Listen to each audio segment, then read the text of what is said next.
ওয়ালাইকুম ভিউয়ার্স, আপনি যে নাম্বারটি দিয়ে ইমো খুলছেন সেই নাম্বারটি কিভাবে হাইড করে রাখবেন সেটি দেখাবো। তার আগে আপনি যদি নতুন হয়ে থাকেন অবশ্যই চ্যানেলটি সাবস্ক্রাইব করে দেবেন এবং লাইক কমেন্ট করে মতামত জানাবেন।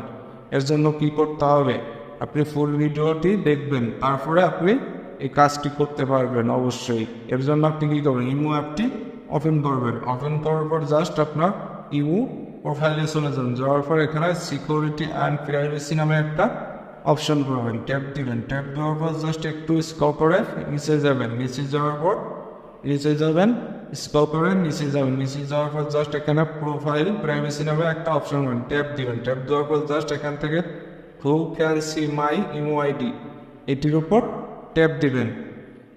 ট্যাপ দেওয়ার পর জাস্ট আমাদের নতুন একটা ইন্টারফেস চলে আসবে। জাস্ট ট্যাপ দিব। ট্যাপ দেওয়ার পর এই যে এখানে মাই কন্ট্যাক্ট থাকবে, জাস্ট এখান থেকে নবডির উপর ট্যাপ দেবেন। ট্যাপ দিলে রাইট সিনে চলে আসবে।